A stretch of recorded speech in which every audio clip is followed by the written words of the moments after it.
পল্লী কবি জসিমউদ্দিন, যিনি তার কবিতার মধ্যে গ্রাম বাংলার অপূর্ব সৌন্দর্যগুলো ফুটাই তোলেন, এই কারণে তাকে আমরা পল্লী কবি বলে থাকি।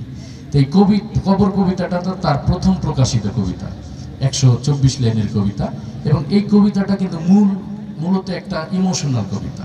একজন দাদা তার নাতির হাত ধরে ধরে একটা কবরের কাছে নিয়ে যায়, দেখা এটা তোমার দাদির কবর, এটা মায়ের কবর, এটা বাবার কবর। তো এই কবিতাটা যদি আপনি সুন্দর করে আবৃত্তি শোনেন কারো কাছ থেকে, আপনার চোখে পানি চলে আসবে, অথবা আপনি নিজেও যদি পড়েন মনোযোগ দিয়ে, আপনার চোখে পানি চলে আসবে। যেহেতু এটা একটা ঈদের আনন্দের অনুষ্ঠান, আমি চাই না আপনারা কানতে কানতে বাড়ি চলে যান। আমি এই কবিতাটা দিয়েও আপনাদের একটু বিনোদন দেওয়ার চেষ্টা করবো, ঠিক আছে? তো এক জায়গায় কবর কবিতা আবৃত্তির প্রতিযোগিতা চলতে আছে। তো বিচারকরা চেয়ার টেবিল নিয়ে বসা, একজন একজন করে প্রতিযোগী আসতেছে, আবৃত্তি করতেছে, চলে যাচ্ছে। তো প্রথমে যিনি আসলেন তার আবৃত্তি মোটামুটি অনেক সুন্দর ছিল। সে আবৃত্তি করছে এইভাবে: কবর জসিমউদ্দিন, এইখানে তোর দাদির কবর, ডালিম গাছের তলে, 30 বছর ভিজায় রেখেছি 2 নয়নের জলে। এতটুকু তারে ঘরে এনেছিনু, সোনার মতন মুখ, পুতুলের বিয়ে ভেঙে গেল বলে কেঁদে ভাসাইত বুক। এখানে ওখানে ঘুরিয়া ফিরিতে ভেবে হইতাম সারা, সারা বাড়ি ভরি এত সোনা মোর ছড়াইয়া দিল কারা। সোনালি উষায় সোনা মুখ তার আমার নয়নে ভরি, লাঙল লইয়া খেতে ছুটিতাম গাঁয়ের পথ ধরি। যাই হোক, অনেক সুন্দর করে আবৃত্তি করছে, সবাই মাশাআল্লাহ মারহাবা দিছে। তারপর সে যাওয়ার পরে আসছে এলাকার একজন পাতি নেতা। পাতি নেতারা আছে না, একটু সব জায়গায় মাতুব্বরি করে। তো পাতি নেতা চিন্তা করছে, আমিও তো ছোটবেলা আবৃত্তি দেখি কেমন চলতে আছে। তো সে উঠে গেছে মঞ্চে। তা পাতি নেতার তো একটা ভাবসাবী আলাদা থাকে, সে মঞ্চে আসছে এইভাবে।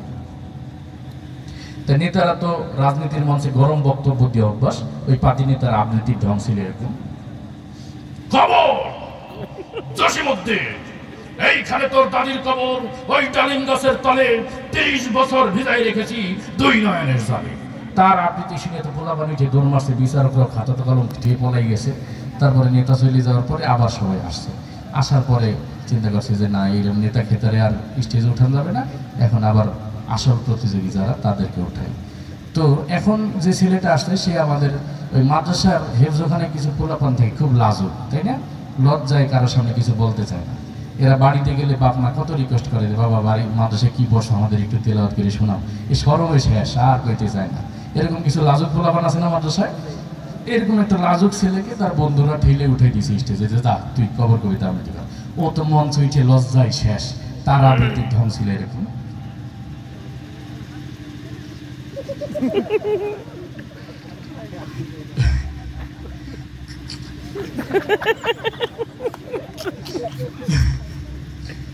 কবর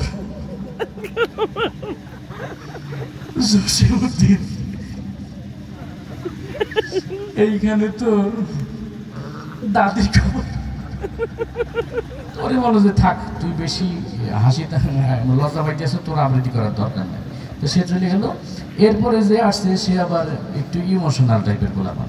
আমাদের এই যে মক্তবে কিছু পোলাপান আছে, সবসময় কান্দে, পড়ার সময় কান্দে, খাওয়ার সময় কান্দে, খেলার সময় কান্দে, আছে না? তো এরকম একটা ছেলে, ওরে যদি জিজ্ঞেস যে কান্দো কে, তাকে আমার দাদির কথা মনে পড়ছে।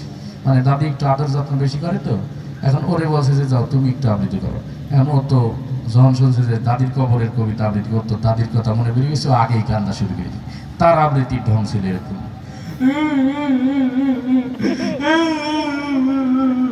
কবর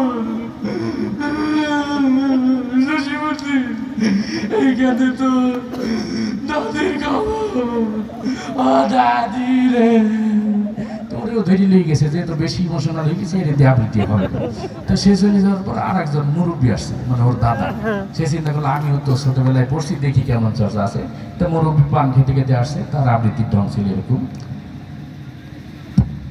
কবর জসিমউদ্দিন, এইখানে তো দাদির কবর, ওই ডালিম গাছের তলে, 30 বছর বিজয় থুইছি 2 নয়নের জলে।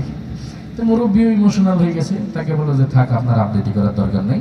তো মুরব্বী যাওয়ার পরে আসলো একটা ছেলে, যার একটু কথা বলতে সময় লাগে, তোতলা টাইপের।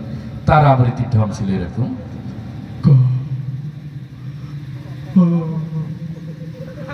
কবর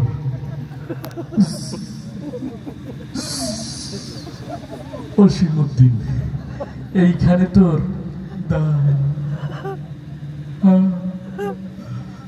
আদির কবর, ওই ডালিম গাছের।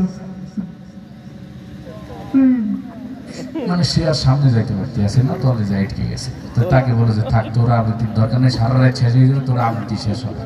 তো ও চলে যাওয়ার পর আরেকজন ছেলে আসলো, সে আবার ওই যে আমাদের এই ধরনের অনুষ্ঠানের আশপাশে চটপটি ফুচকার দোকান ওঠে না, এই একটু বেশি ঝাল টাল খাইছে আর কি, পেট খারাপ হয়ে গেছে।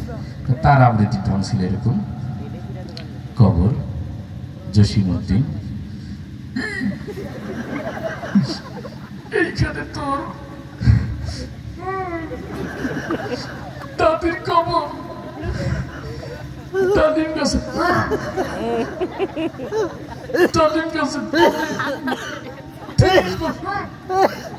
তোর তাড়াতাড়ি নিয়ে গেছে, তুই তো স্টেজ নষ্ট করে তোর আর আবৃত্তির দরকার নেই। সর্বশেষ আসলো আনকমন একজন প্রতিযোগী। সর্বশেষ যে প্রতিযোগী আসলো আনকমন মানুষ। আল্লাহ রাব্বুল আলামিন আমাদেরকে আশরাফুল মাখলুকাত মানুষ হিসেবে সৃষ্টি করছেন। মানুষকে দুইটা ভাগে ভাগ করছেন, একটা হলো পুরুষ আর একটা নারী। তো মাঝখানে আবার আরেকটা জাতি বানিয়েছেন, তারা পুরুষও না নারীও না, দুইটার মাঝামাঝি, ঠিক না? তাদেরকে কি বলে আপনাদের এলাকায়?